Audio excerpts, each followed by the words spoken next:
thousands of years, our rivers have nurtured and nourished us. The reality today is harsher than we would like to admit. Spiritual leader Sadhguru, the founder of Isha Foundation, and the CEO of Future Group, Kishore Bayani, talked to Times Now about the perils we face because of this harsh reality, what we need to do to help revive our rivers, and how we can help boost our economy by helping our farmers.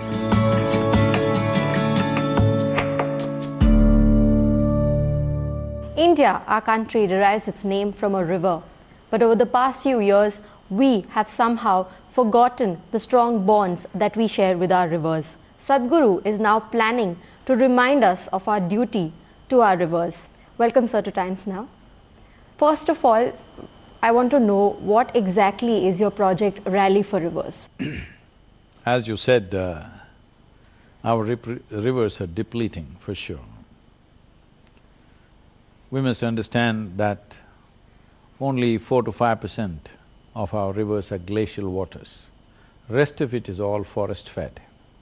What forest-fed means is the precipitation that happens on the land is held by the forest by its root system and many complex biological activities, and water slowly flows over the 12 months. Many of the rivers which were perennial, that means flowing 12 months of the year, have all become seasonal in the last 25–30 years' time because the necessary vegetation is missing. That's one main piece. There are many other aspects to it. So, the rally is to work towards a policy as to how we should conduct our rivers. Because rivers are a concurrent subject between the state and the center cannot form an overarching policy which will overrule the states. It has to take the concurrence of the states. An overarching advisory policy they can pass, and then the states have to show enthusiasm to do it. It's because of this that I'm driving personally myself, driving from Kanyakumari to the foothills of Himalayas, covering 16 states. And all the chief ministers are participating in these events. 22 events are there along the way. All of them are participating in these events, and various other small events with the farmers and other things are happening, because all stakeholders need to participate in this. Above all, this is to drive towards a policy where we conduct our rivers and our water bodies and our soil in a scientific manner, not out of individual enthusiasm. So everybody has to come together, and we have formed a panel with the Tamil Nadu Agricultural University and the Institute of Hydrology in Roorkee, and various other scientists are participating in this. We are forming a policy which is very much taking into consideration the economic situation of the farmer. Very easily, by implementing this policy in about 7 years' time, you can increase the farmer's income anywhere between 3 to 8 times over. So it's essentially an economic policy with a very significant ecological impact. We are always… when we think of economy, we are looking at the stock market and a few other things. Yes, that is also important, but 60 to 65% of our population is in rural areas. If we just double their income, which is very much doable with a little bit of value addition and care for what they're already producing. We have already demonstrated this with an FPO in around Coimbatore. We have not done any great work. Just by setting up negotiators, our volunteer negotiators are handling their products. Just with this, their income has doubled in 3 years' time. We have not done anything else on the ground. Just negotiating the products with the agencies, we have managed to double their income. So we want the farmer's income to double. If 65% of the population, if their income doubles or goes up 3 or 4 times, India's economy will boom, and that is the healthy way of doing the economy. So for this, rivers are a significant contribution. It is also about how we use the river water. I may be living next to the river, but the river is not my personal property. I can't treat it whichever way I want. It is nation's property. It belongs to everybody, not just to the human beings, to every other creature which makes a life out of it. So if this has to be taken care of, a scientific approach is needed. an enforceable policy is needed.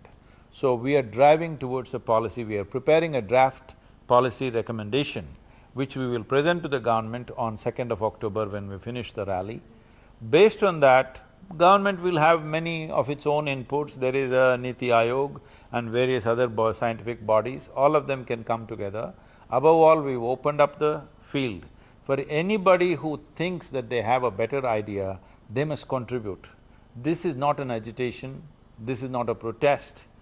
This is a campaign that all our rivers are depleting significantly. If we are interested in the future of our children in this nation, then we have to do something about it. Nobody should be left out of it, that's the idea. The one thing that I wanted to ask you is, one of the policy suggestions that you're mentioning is that we should plant trees within 1 kilometer across the banks of all rivers, at least the major 20 rivers of the country. But this will require a lot of land, and don't you think there'll be resistance? That is where the resistance will come from. See, right now we've already been working with farmers in Tamil Nadu.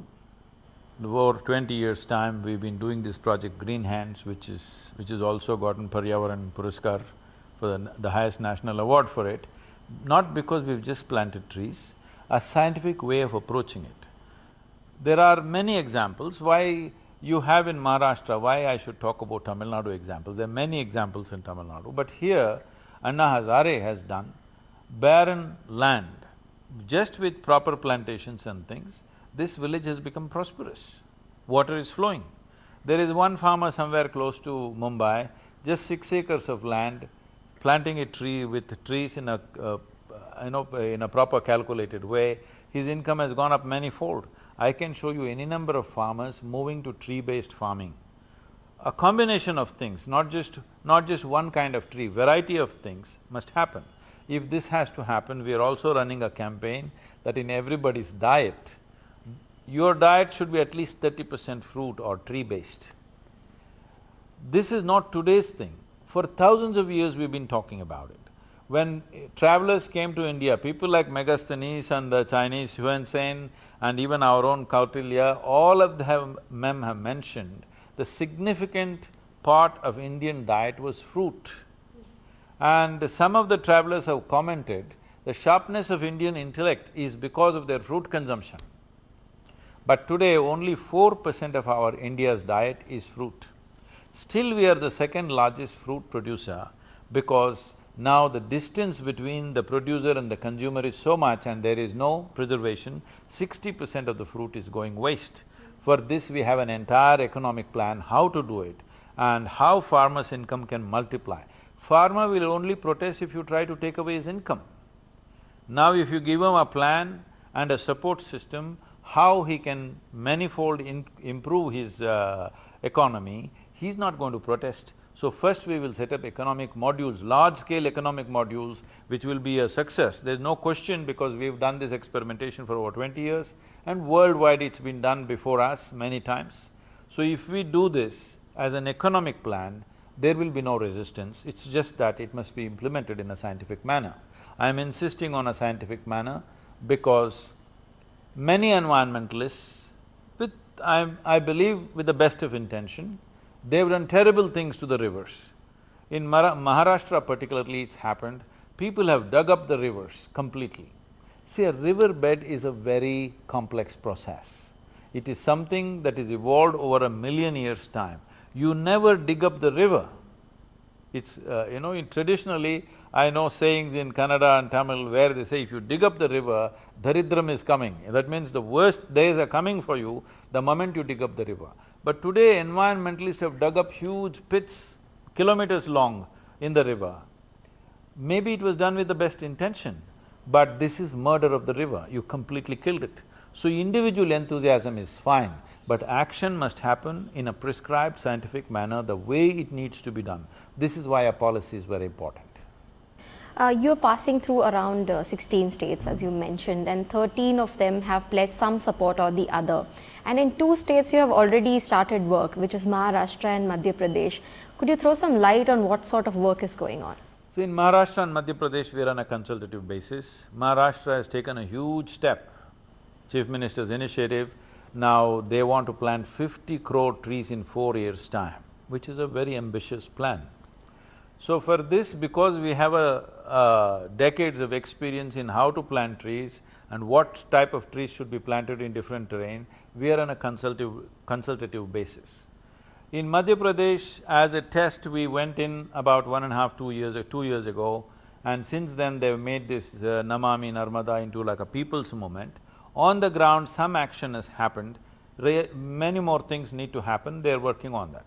But maximum work has been done in Tamil Nadu quietly, because that's where we are and the amount of work that's happened.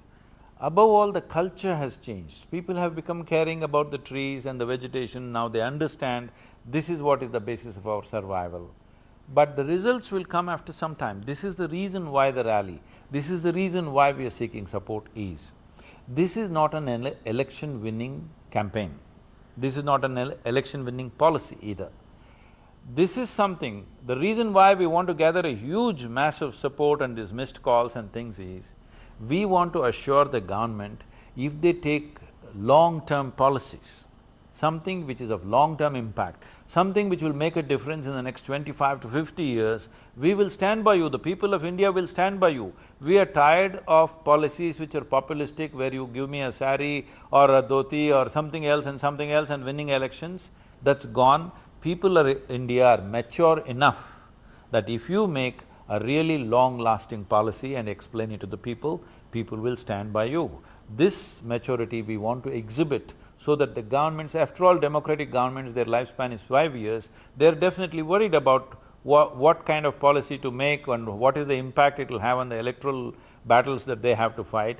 So we want people of India to assure every government, it doesn't matter which party, what they are, we want to assure them, if you take long-term policies, we are with you. One question that arises is that there are several projects already with the government with respect to rivers. There are desilting projects, there are cleanup projects. So the government is also working in some way or the other with respect to conservation of our rivers.